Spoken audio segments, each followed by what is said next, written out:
Blood trickled down Sophie's forehead as she fell from her wheelchair. One moment, my disabled daughter was giggling blissfully in the playground. The next, the HOA president, Mrs. Evelyn Warner, was looming over her with a metal pipe. She was trying to grab my phone when she shouted, "But we all saw what actually transpired." Before you listen to the remainder of this story, comment where you're listening from, and don't forget to like and subscribe for more true stories. Get that disgusting wheelchair off my playground. The shrill voice sliced through the peaceful Sunday afternoon like pieces of glass. I was stunned to see Mrs. Warner marching around the playground, her high-fashion shoes marking her anger with every step on the rubber ground.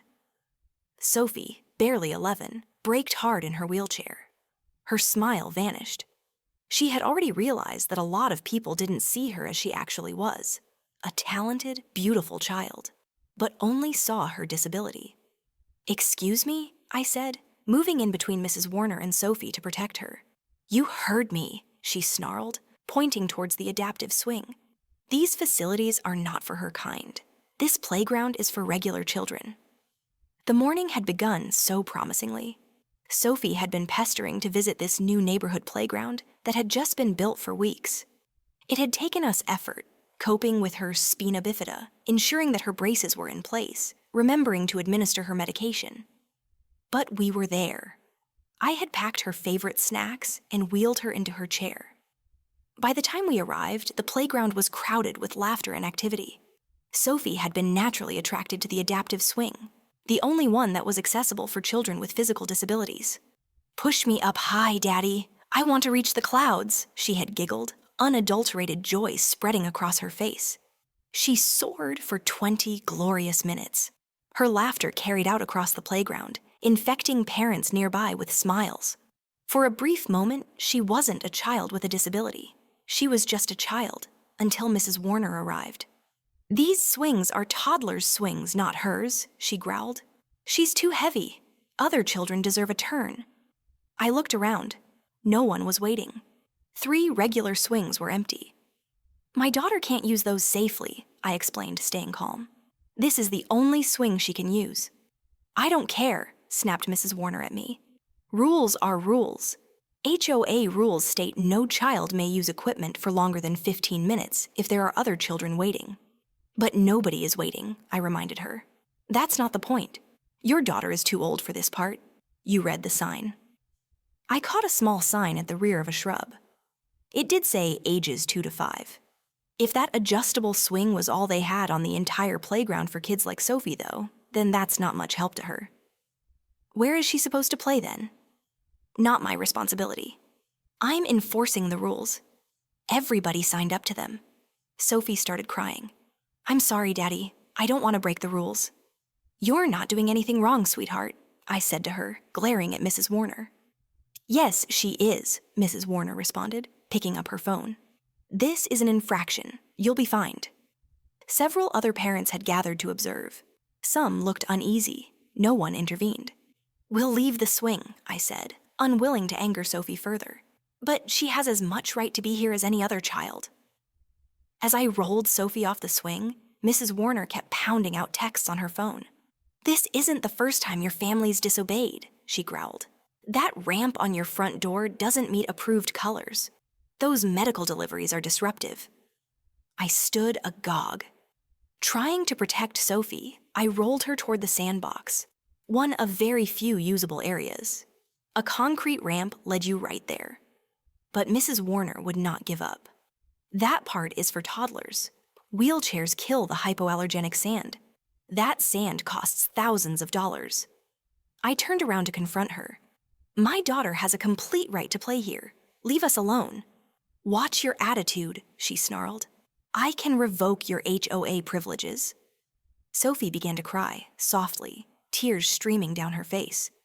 "We'll sit by the picnic tables," I said, attempting to salvage the situation. As I rolled her, one of the wheels caught on the sidewalk. I bent to steady it, allowing our backpack to drop. Sophie's medical supplies spilled out, and then I heard Sophie scream. I straightened up. Mrs. Warner loomed over her, metal pipe in hand, a piece of leftover construction equipment. Sophie's face was smeared with blood. She was reaching for my phone, Mrs. Warner shouted, but she was shocked-faced. I dashed to Sophie, her small frame hunched forward in her chair. "Call an ambulance," I shouted. "I didn't mean to," Mrs. Warner faltered, dropping the pipe. Everything else faded away. I cradled my daughter, praying under my breath. "Stay with me, sunshine.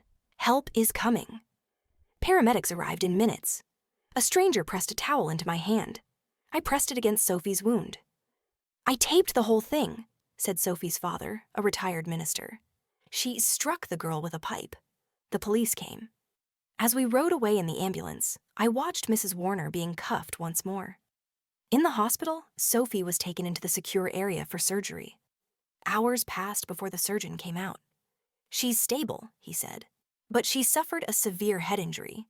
She's in a medically induced coma." 5 painful days passed. I didn't leave her side once. On the 6th day, Sophie's eyes opened. "Daddy," she whispered, and then, "Who are you?" "Where's my mommy?" Sophie's mother had passed away when Sophie was 3. The accident had erased nearly all of her memories of the past 8 years, of me, of her mother's passing, even of her disability. She panicked when her body wouldn't cooperate. She learned her reality all over again every day. She mourned anew every day. Concurrently, Mrs. Warner was taken into custody on felony assault with a deadly weapon and hate crime enhancement charges. Whistleblowers revealed her background of victimizing disabled residents. Public outrage exploded. She lost her business, her marriage, and her reputation. But none of it could retrieve Sophie's memories. Then came Max. A golden retriever therapy dog, Max changed everything. When he padded into Sophie's room, she perked up. "Puppy," she exclaimed. With Max, she began to remember. He gave her anchors upon which to latch. Her recovery accelerated. I testified in Mrs. Warner's trial. "My daughter doesn't know who I am most mornings," I said, voice trembling. "She has to learn about her disability every day." Mrs. Warner explained nothing. "I forgot that people live in communities, not rules," she said. "What I did was unforgivable." She got 12 years. We moved to a neighborhood with no HOA. The community built a welcoming playground with Sophie's help. Max became part of our family. Sophie's memory improved. Holes remained, but confusion was not usual. One evening, when the sun had dipped below the horizon, Sophie gazed at me.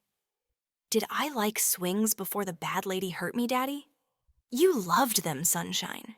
You always said you wanted to get to the clouds." She remained quiet. I remembered something today. Mom singing. She had a pretty voice. Yes, she did. "May we go on a swing tomorrow?" A safe one. With Max. Of course. Evening for the first time since the attack, I cried.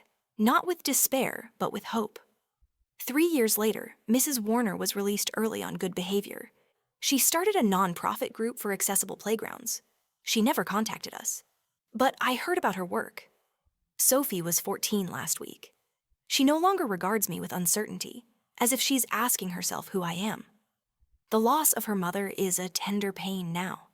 She has friends who like her as she is. Yesterday, I took her to the swing. As I pumped her up higher, she shrieked, "Higher, Daddy! I want to touch the clouds." And as the sun set, the sky was colored in glorious orange and pink. I promise she did.